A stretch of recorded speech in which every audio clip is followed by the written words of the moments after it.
अभ्यास 3B निम्नांकित प्रश्नों 1-2 में केंद्रीय खाने की संख्या उसके चारों ओर के पटलों पर अंकित संख्याओं से किसी प्रकार संबंधित है। प्रश्न चिन्ह वाली संख्या ज्ञात कीजिए। तो यहाँ पर का में ये में चित्र नजर आ रहे हैं और इसमें संख्याएं दी गई हैं। तो हमें पैटर्न देखना है इसमें कौन सा पैटर्न फिट बैठता है, ताकि ये जो संख्या ज्ञात है प्रश्नवाचक चिन्ह वाली संख्या है, इसका मान हमें ज्ञात करना है। तो यहाँ पे 4, -3, 15 और -7 और बीच में है 9। केंद्रीय संख्या का मान ज्ञात करना है यहाँ पर। तो हम टोटल करते हैं इसका, जैसे प्लस प्लस वाला जोड़ते 15 और 4, टोटल आएगा 19। -7 में -3 जोड़ेंगे, टोटल आएगा -10। अब जब +19 में -10 जोड़ेंगे तो हमारा जो टोटल आएगा वो आएगा हमारा 9 और सेंट्रल में हमारा 9 है। अब यहां पे देखते हैं, इन दोनों को जोड़ा तो 11 में -9 जोड़ेंगे तो आएगा 2, 11 में 9 गया 2।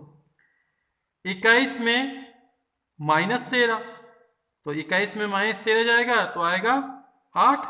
धन की संख्या बड़ी है और ये भी धनात्मक, ये भी जब दोनों को प्लस करेंगे तो हो जाएगा हमारा 10।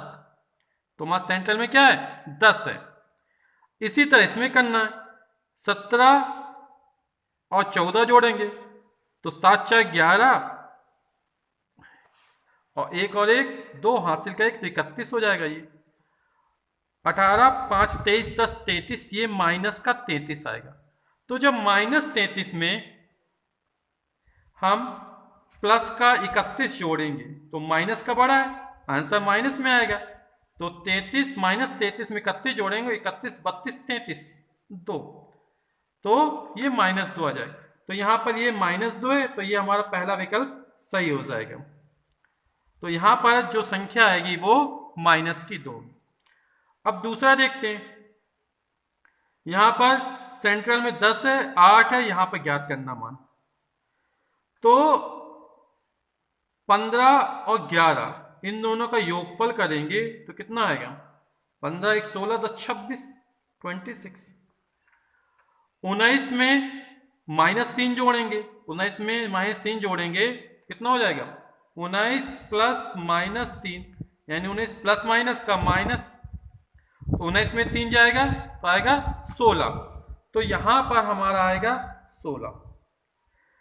अब यहां बीच में 10 आ रहा, तो 26 -16 और 26 में जब 16 घटाएंगे हम तो 26 में जब 16 जाएगा तो कितना आ जाएगा हमारा 10। तो सेंट्रल में 10 है। अब हमें इस पैटर्न को अपनाना है, हमें पैटर्न खोजना है कि कौन सा पैटर्न होता है और फिर उस पैटर्न के अनुसार हमारी कैसे संख्याएं व्यवस्थित होती है। अब यहां पर 10 में 7 जोड़ेंगे, टोटल आएगा 17। 5 में 4 जोड़ा आया 9। अब जब 17 में 9 घटाएंगे, 17 - 9 कितना आ जाएगा 8। तो यहां पर जो घटाने पर आया 8, इसी तरह इसमें करना। 12 में 6 जोड़ा, टोटल आया 18। 8 में 5 जोड़ा, टोटल आया 13। अब जब 18 में 13 घटाएंगे तो आएगा 5। तो यहां पर जो प्रश्नवाचक चिन्ह है उसके स्थान पे कितना आ जाएगा 5, क्योंकि 18 - 13 बराबर 5। तो ये जो हमारा सेकंड विकल्प है ये हमारा कैसा है, सही है। तो हमें पैटर्न खोजना है। अपनी अभ्यास पुस्तिका में खाली जगह भरिए का 2 पूर्णांकों का योगफल सदैव होता है। तो 2 पूर्णांक का जब योगफल किया जाता है तो वो सदैव एक पूर्णांक प्राप्त होता है। तो यहां पर खाली स्थान में आ जाएगा पूर्णांक। 2 धन पूर्णांकों का योगफल होता है। धन पूर्णांक जैसे हमारा 5 + 6 कितना आएगा 11। तो ये भी हमारा कैसा है धन पूर्णांक है। तो 2 धन पूर्णांकों का योगफल सदैव एक, यहां पर खाली स्थान में आएगा धन पूर्णांक। जब कॉपी में लिखेंगे आप तो यहां खाली स्थान पर लिखेंगे धन पूर्णांक। 2 ऋण पूर्णांकों का योगफल, जैसे एक ऋण पूर्णांक हमारा -1 है और दूसरा है -3, जब इन दोनों का योगफल किया जाएगा तो -1 प्लस माइनस का माइनस, जब दो ऋणात्मक संख्याओं को जोड़ा जाता है तो योगफल भी कैसा ऋणात्मक प्राप्त होगा, -3 और -1 माइनस का 4। तो दो ऋण पूर्णांकों का योगफल सदैव कैसा होता है, ऋण पूर्णांक ही प्राप्त होता है हमको। कोई भी हम ऋणात्मक पूर्णांक ले लें और उसका योगफल करेंगे तो हमेशा ऋण पूर्णांक ही प्राप्त होगा। सत्य अथवा असत्य बताइए। किसी पूर्णांक तथा इसके योगात्मक प्रतिलोम का योगफल 0 होता है। जैसे पूर्णांक हमने ले लिया -5 और इसका योगात्मक प्रतिलोम क्या होगा, +5। जब इन दोनों का योगफल किया जाएगा तो टोटल कितना आएगा, -5 और ये +5 बराबर 0। एक धनात्मक संख्या एक ऋणात्मक, दोनों के परिमाण बराबर हैं तो योगफल 0। तो किसी पूर्णांक तथा इसके योगात्मक प्रतिलोम का योगफल 0 तो ये हमारा कैसा है, सत्य कथन है, ट्रू है। 0 ऋण पूर्णांक है। 0 ना तो धन पूर्णांक होता है ना ऋण पूर्णांक होता है। जो हमारे पूर्णांक होते हैं वो 3 प्रकार के होते हैं, धन पूर्णांक, 0 और ऋण पूर्णांक। तो 0 एक खुद पूर्णांक है, ये ऋण पूर्णांक नहीं है, ये हमारा कैसा हो जाएगा, असत्य। दो ऋण पूर्णांकों का योगफल धन पूर्णांक होता है। अभी आपने देखा कि जब दो ऋण पूर्णांक है जैसे -5 प्लस -6, तो जब टोटल करेंगे कितना आएगा, -11 आएगा। तो जब दो ऋण पूर्णांकों का योगफल किया जाता है तो वो हमारा कैसा प्राप्त होता है, ऋण पूर्णांक ही प्राप्त होता है। और यहां पर लिखा धन पूर्णांक तो ये हमारा कैसा हो जाएगा, असत्य हो जाएगा। किसी पूर्णांक और 0 का योगफल उस पूर्णांक के बराबर होता है। जैसे पूर्णांक हमारा -7 है, इसमें हमने 0 जोड़ा, तो किसी भी संख्या में 0 जोड़ा जाए तो योगफल पर कोई प्रभाव नहीं पड़ता, ये -7 का -7 रहेगा। तो किसी पूर्णांक और 0 का योगफल उस पूर्णांक के बराबर होता है, ये हमारा बिल्कुल कथन कैसा है, सत्य कथन है, ट्रू है। एक ऋण और एक धन पूर्णांक का योगफल सदैव धन पूर्णांक होता है, ये गलत है। जैसे ऋण पूर्णांक हमारा -7 है, धन पूर्णांक हमारा 5 है। अब जब योग किया जाएगा इन दोनों का तो -7 प्लस 5, माइनस की संख्या बड़ी है तो 7 कितना आएगा, -2। तो यदि ऋणात्मक संख्या बड़ी है तो आंसर ऋण में आएगा और धनात्मक संख्या बड़ी है तो उत्तर धनात्मक प्राप्त हो। तो ये लिख रहा है एक ऋण पूर्णांक और एक धन पूर्णांक का योगफल सदैव धन पूर्णांक होता है, हमारा कैसा हो जाएगा, असत्य हो जाएगा। कुछ भी हो सकता है, वो धन पूर्णांक भी प्राप्त हो सकता है और ऋण पूर्णांक भी प्राप्त हो सकता है। संख्या रेखा पर -18 और +18 0 से समान दूरी पर, बिल्कुल सही है। जैसे ये संख्या रेखा खींचे हमने तो 0 जितनी 18 स्थान हम इस तरफ जाएंगे प्लस के लिए तो 18 स्थान हम इस तरफ भी जाएंगे माइनस के लिए। तो 0 से ये दोनों जो दूरियां होंगी वो कैसी प्राप्त होगी, हमेशा बराबर प्राप्त होंगी। इसलिए संख्या रेखा पर -18 और +18 0 से समान दूरी पर हैं, ये कथन हमारा कैसा है, सत्य है। दो धन पूर्णांकों का योगफल सदैव धन पूर्णांक होता है, ये भी हमारा कैसा कथन है, सत्य है। 5 में 4 जोड़ेंगे तो 9 आएगा। अभ्यास 3C पहला प्रश्न, प्रश्नवाचक चिन्ह के स्थान पर कौन सी संख्या होगी। ये प्रश्नवाचक चिन्ह लगा हुआ 9, 12, 18, 30, फिर इसका मान ज्ञात करना 102। तो यहां पे संकेत दिया गया जैसे 9 फिर 12 आया, फिर 18 आया, फिर 30 आया। तो हमें पैटर्न देखना है यहाँ पर। जैसे 9 में 3 जोड़ा 12, फिर 3 का दुगना 6, 12 में 6 जोड़ा 18, अब 6 का दुगना 12, 18 में 12 जोड़ा 30। अब यहां पर जो अगला पैटर्न बनेगा, 3 का दुगना 6, 6 का दुगना 12, 12 का डबल यानी दुगना 24, यानी 30 में हम 24 जोड़ेंगे तो यह हमारा हो जाएगा 54, और 24 का दुगना क्या होगा 48। तो जो हम 54 में 48 जोड़ेंगे, 8 4 12 2 से लगी 1, 5 1 6 4 10, 102। तो अगली संख्या प्राप्त हो जाएगी 102। तो यहां पर ये 3 का दुगना 6, 6 का दुगना 12, 12 का दुगना 24, और 30 में 24 जोड़ा 54। तो यहाँ पर जो पैटर्न के अनुसार चले हैं, यहाँ पर खाली स्थान पे आएगा 54 यानी 54। तो यहाँ पर सेकंड विकल्प हमारा सही हो जाएगा। दूसरा, निम्नलिखित पूर्णांकों का पूर्ववर्ती ज्ञात कीजिए। तो पूर्ववर्ती या ठीक पहले वाली संख्या ज्ञात करने के लिए हम क्या करते हैं, दिए गए पूर्णांक में से एक को घटा देते हैं। जैसे 6, तो 6 का पूर्ववर्ती पूर्णांक ज्ञात करना में, तो 6 माइनस 1, और जब 6 में से 1 जाएगा तो हमारा आएगा 5। माइनस 996, इसका ही पूर्ववर्ती ज्ञात करना है, तो माइनस 996 माइनस 1 तो हो जाएगा माइनस का 997। 0 माइनस 1 तो यह आ जाएगा -1। यानी पूर्ववर्ती संख्या ज्ञात करने के लिए हम दी गई संख्या में से या दिए गए पूर्णांक में से क्या करते हैं, एक को घटाते हैं। अपनी अभ्यास पुस्तिका में खाली स्थान में अथवा ये इन चिन्हों को भरना है, कौन बड़ा है कौन छोटा है ना। तो यहां पर हम देखते हैं -3 प्लस -6, -3 माइनस माइनस, तो -3 प्लस माइनस का गुणा होता है तो -6, -3 -6 ये हो जाएगा -9। और इस तरफ देखेंगे तो -3 माइनस में माइनस का गुणा होगा तो माइनस माइनस प्लस 6। अब प्लस की संख्या बड़ी है तो 6 में से 3 जाएगा 3। तो धनात्मक संख्या सदैव ऋणात्मक संख्या से बड़ी होती है, तो यहां पर ये चिन्ह लगेगा, ये चिन्ह लगेगा। अब ये -21 माइनस माइनस प्लस हो जाएगा, माइनस से माइनस गुणा होगा, है ना, विपरीत का विपरीत धनात्मक।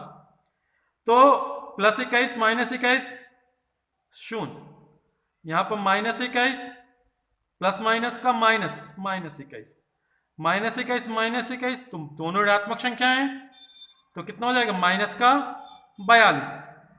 तो जो 0 होता है हमेशा किसी भी ऋणात्मक पूर्णांक से बड़ा होता है, तो यहां पर 0 बड़ा है -42 से। अब तीसरा -27 माइनस प्लस का माइनस -27, -27 ऋणात्मक पूर्णांक योगफल ऋणात्मक -54।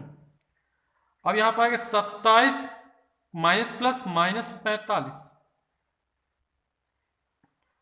अब माइनस की संख्या बड़ी है तो उत्तर किस में आएगा, माइनस में आएगा, तो यह आ जाएगा -18। तो -18 क्या होता है, -54 से बड़ा होता है। तो यहां पर फिर खाली जगह भरिए 7, तो हमें खाली जगह में पैटर्न देखना पड़ेगा। तो 7 में 2 जोड़ा है 9 में 2 जोड़ा 11 में 2 जोड़ा 13। अब यहां का पैटर्न देख, 7 के बाद 27 आ रहा, तो 7 17 27, 7 में 20 जोड़ा 27। अब 27 में 20 जोड़ेंगे तो कितना हो जाएगा 47, और 47 में 20 जोड़ेंगे तो हो जाएगा 67। तो यहां पर जो ऑप्शन है वो थर्ड ऑप्शन सही हो जाएगा 47। अगला सवाल है 5वां, निम्नलिखित पूर्णांकों का उत्तरवर्ती ज्ञात कीजिए। तो पूर्ववर्ती पूर्णांक ज्ञात करने के लिए हम एक घटाते थे, तो उत्तरवर्ती या ठीक आगे आने वाली संख्या ज्ञात करने के लिए हम क्या करेंगे, +1 करेंगे। +1 करने पर हमें उत्तरवर्ती संख्या प्राप्त हो जाती है। तो जैसे संख्या 7 का उत्तरवर्ती पूर्णांक, तो 7 + 1 कितना हो जाएगा हमारा 8।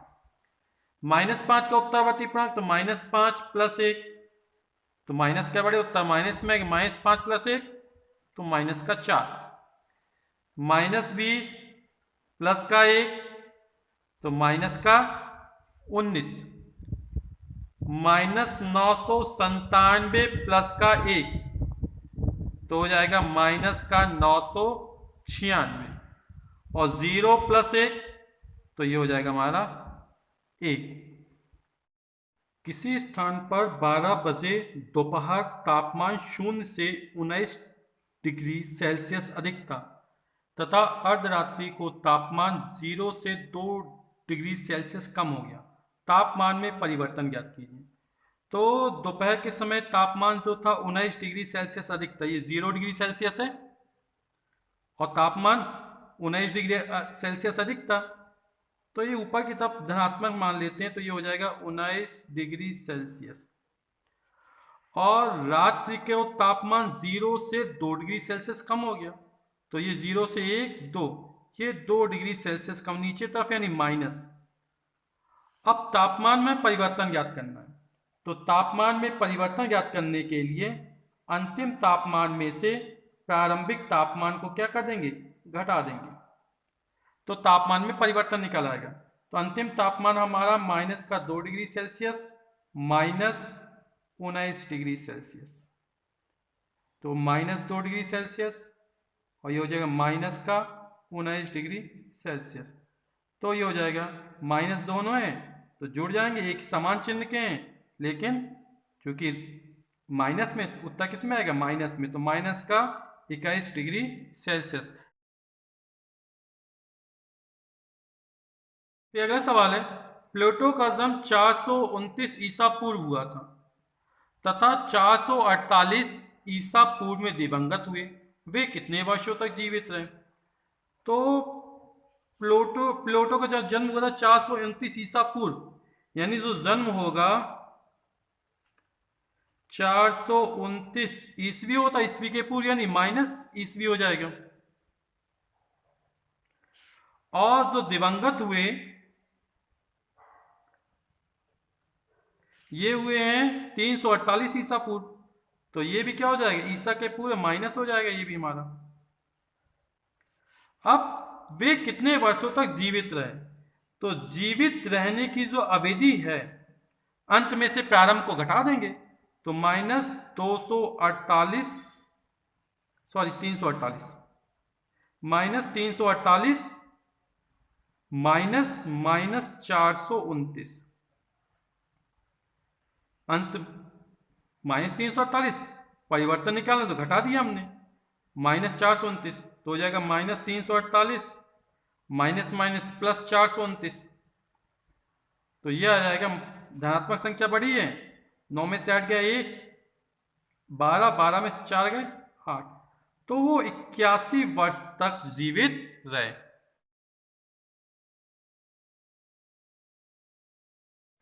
समुद्र तल से अधिकतम गहराई वाला बिंदु 11,600 मीटर नीचे, ये मान लो समुद्र तल है हमारा, और ये जो बिंदु है वो 11,600 मीटर नीचे है।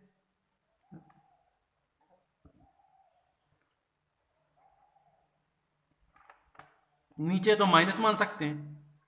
और अधिकतम ऊंचाई की पर्वत चोटी समुद्र तल से 8,846 मीटर ऊंची है। जो पर्वत चोटी की ऊंचाई है वो कितनी है, 8,846 मीटर। ये दूसरी तरफ है ना।